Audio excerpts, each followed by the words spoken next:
Have you ever wondered why some women over 60 seem to effortlessly maintain loving, devoted partnerships, while others struggle with relationships that feel more like obligations than celebrations?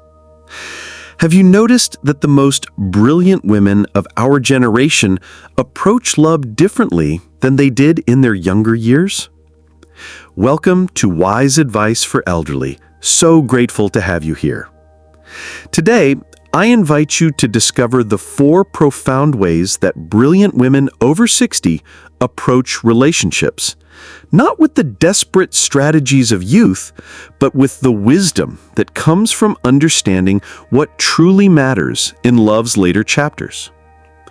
In today's reflection, we'll explore how maturity transforms not just what we want in a partner, but how we show up as partners ourselves, creating relationships built on deeper foundations than passion alone.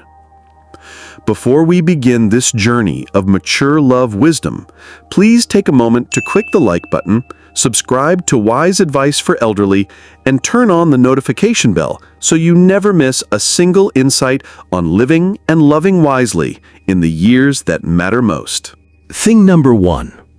They give him space and feel good about it.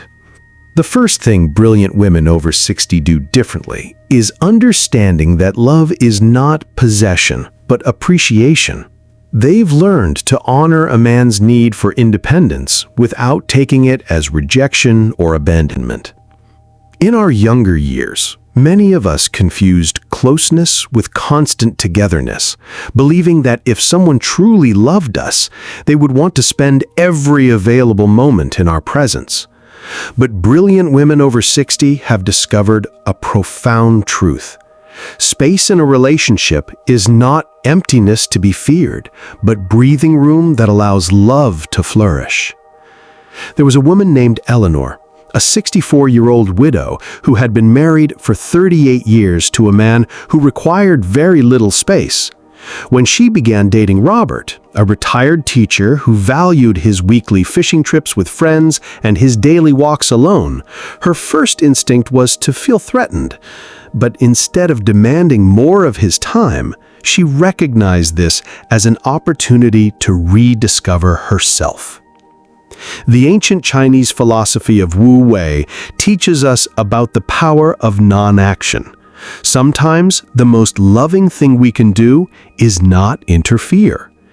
When we try to control another person's need for solitude or friendship, we often push them away from us rather than drawing them closer.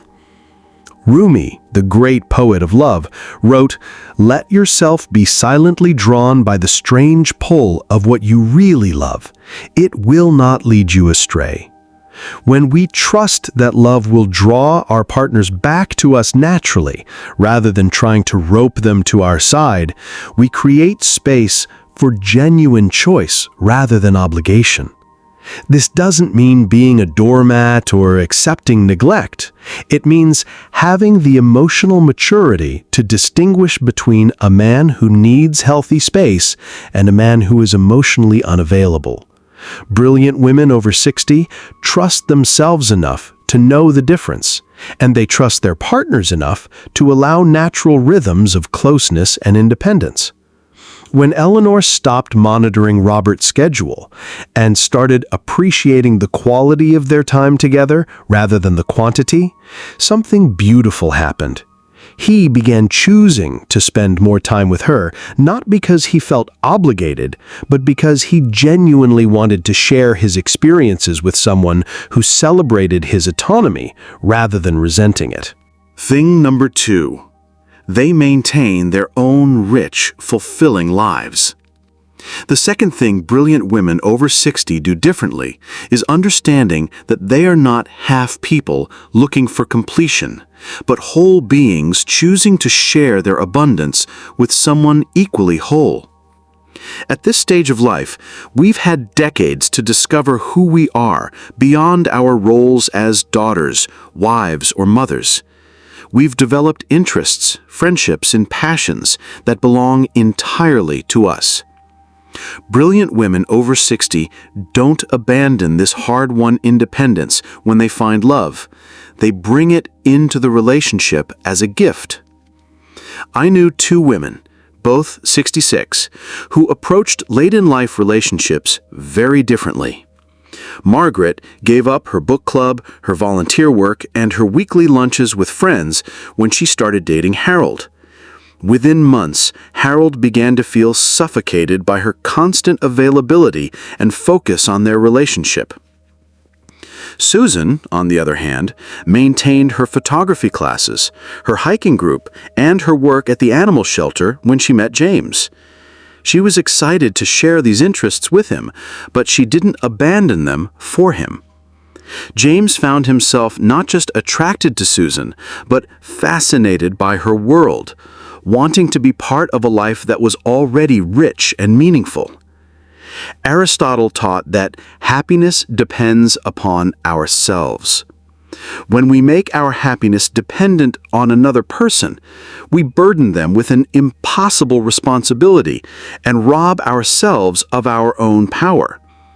But when we bring our own happiness into a relationship, we create what psychologists call interdependence, two complete people choosing to enhance each other's lives.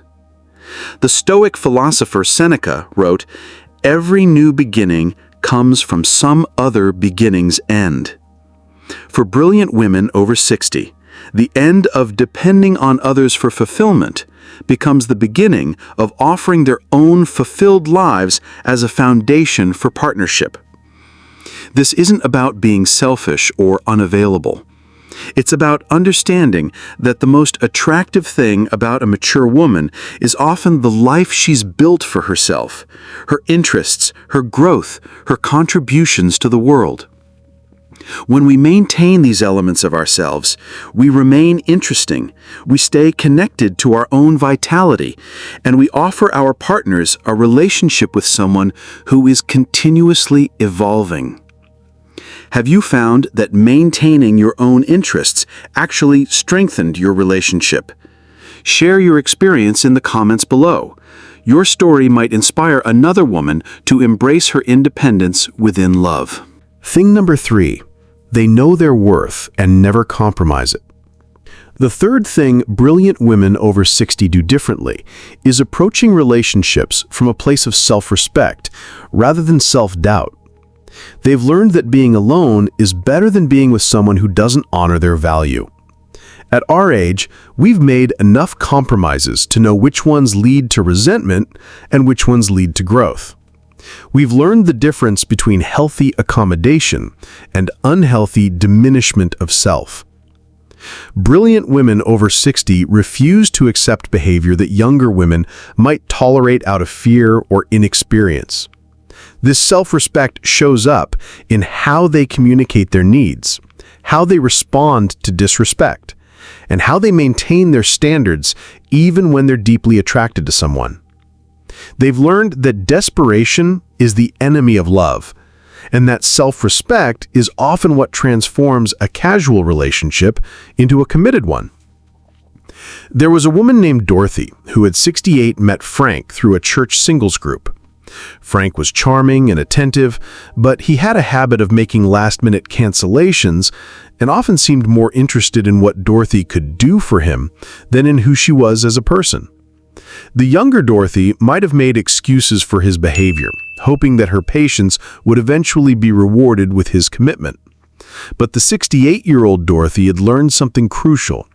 How a man treats you in the beginning is usually the best treatment you'll receive. When Frank canceled their third date with 2 hours of notice to help his ex-wife with a project, Dorothy calmly told him that, while she understood emergencies, she needed to be with someone who valued her time as much as she valued his. Maya Angelou taught us, when people show you who they are, believe them the first time.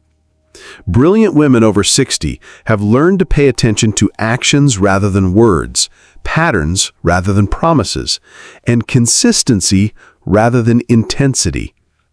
This doesn't mean being rigid or unforgiving. It means having clear standards about how they deserve to be treated and the courage to enforce those standards, even when it's difficult. They understand that self-respect is magnetic. Men are drawn to women who clearly know their own value because it suggests that being chosen by such a woman is an honor, not a given. Eleanor Roosevelt once said, "No one can make you feel inferior without your consent." Brilliant women over 60 have learned to withdraw that consent permanently, creating relationships based on mutual respect rather than one-sided accommodation. Thing number 4, they keep him interested through authentic mystery. The fourth thing brilliant women over 60 do differently is understanding that mystery isn't about game playing or deception, but about maintaining the intriguing depth that comes with a life fully lived and continuously explored. Young women often think that love means sharing everything immediately, every thought, every feeling, every experience from their past. But brilliant women over 60 understand that intimacy deepens over time, and that revealing themselves gradually keeps the relationship dynamic and interesting. This isn't about being manipulative or withholding important information. It's about understanding that even in the closest relationships, we should maintain some sense of individual mystery, some private thoughts and experiences that keep us interesting to ourselves and therefore interesting to our partners. Grace, a 65-year-old retired artist, had been widowed for 5 years when she met Thomas at a community theater production. Instead of immediately sharing her entire life story, her fears about dating again, and her concerns about her late husband's memory, she allowed Thomas to discover her layers gradually. She shared her love of theater, then later her artistic work, then her travels, then her deeper philosophies about life and loss. Rainer Maria Rilke wrote, "The only journey is the one within." Brilliant women over 60 understand that they are still on this inner journey, still discovering new aspects of themselves, still growing and changing. This ongoing self-discovery creates natural mystery. There are always new depths to explore together.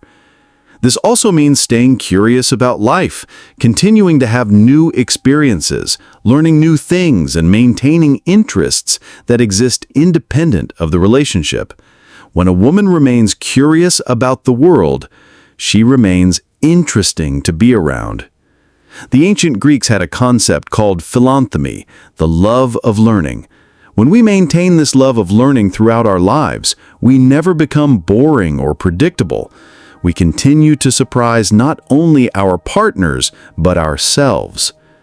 How do you maintain your sense of mystery and continue growing in relationships? Share your insights in the comments. Your wisdom might help another woman keep the spark alive in her own partnership. These 4 things that brilliant women over 60 do differently in relationships aren't tactics or strategies to be deployed. They're expressions of the wisdom and self-knowledge that come with lived experience. They represent a fundamental shift from the anxious love of youth to the confident love of maturity. When we give space without resentment, maintain our independence without apology, know our worth without arrogance, and share our mystery without manipulation, we create the conditions for the kind of love that deepens with time rather than fading with familiarity. The beautiful truth is that these approaches become more natural with age. We've learned enough about ourselves to trust our instincts. We've experienced enough relationships to know what works and what doesn't. We've lived long enough to understand that the right person will appreciate our authenticity, not require us to diminish ourselves. At this stage of life, love isn't about finding someone to complete us. It's about finding someone to complement us. It's not about finding someone to save us from loneliness. It's about finding someone worthy of sharing our already rich lives. Carl Jung wrote, "The privilege of a lifetime is to become who you truly are. For brilliant women over 60, love becomes not a search for identity, but an expression of identity already discovered. We know who we are, what we value, and what we bring to the table. This knowledge transforms how we approach relationships entirely. We're no longer trying to prove ourselves worthy of love. We know we are. We're no longer desperate to avoid being alone. We've learned to enjoy our own company. We're no longer willing to accept less than we deserve. We've learned that being alone is preferable to being with someone who doesn't appreciate our worth. This confidence is incredibly attractive to mature men who are also looking for partnership rather than project, companionship rather than caretaking, mutual growth rather than one-sided giving. Living these principles doesn't require a complete personality overhaul or years of therapy. It requires the conscious choice to treat yourself and your relationships with the wisdom you've earned through decades of experience. Start by examining your current relationship patterns. Are you giving space gracefully or resentfully? Are you maintaining your own interests or abandoning them for love? Are you communicating your worth through your actions or constantly trying to prove it through accommodation? Are you sharing yourself gradually and authentically or dumping everything in hopes of immediate intimacy? The goal isn't perfection, but consciousness, becoming aware of how your mature wisdom can inform your approach to love and relationships. Each day offers opportunities to practice these principles, whether you're in a relationship now or preparing for one in the future. Here's what I've observed from decades of watching women navigate love after 60. The most successful relationships at this stage aren't built on need, but on choice. They're not based on filling empty spaces in each other's lives, but on sharing full lives with someone who appreciates that fullness. Brilliant women over 60 understand that they have something invaluable to offer. Not just their capacity to love and care for others, but their wisdom, their independence, their depth, and their life experience. They approach relationships as queens choosing companions, not as subjects seeking rulers. As Maya Angelou taught us, a woman in harmony with her spirit is like a river flowing. She goes where she will without pretense and arrives at her destination prepared to be herself and only herself. This harmony with spirit is what makes mature women so attractive to mature men who are ready for real partnership. As we navigate love in our later decades, we have the privilege of approaching relationships with wisdom that only comes from experience. We no longer need to learn through trial and error what works in love. We can draw from decades of observation, experience, and self-knowledge. These four things that brilliant women over 60 do differently in relationships aren't just relationship strategies. They're expressions of the confidence, wisdom, and self-love that make this stage of life so potentially rich and rewarding. If today's message resonated with you, if you recognized yourself in these approaches or felt inspired to embrace them more fully, then we are walking the same path. The path of mature love approached not with desperation, but with dignity. Not with neediness, but with abundance. Dear friends, if this reflection offered you insights about love in your later years, please support this sacred space by clicking like, subscribe, and turning on the notification bell so wise advice for elderly can continue being a source of wisdom for women who refuse to settle for less than they deserve in love and life. Thank you for staying until the end and for having the courage to approach love with the wisdom and confidence you've earned. Wishing you relationships built on mutual respect, shared growth, and the deep satisfaction that comes from being loved for exactly who you are. We'll see you in the next empowering reflection.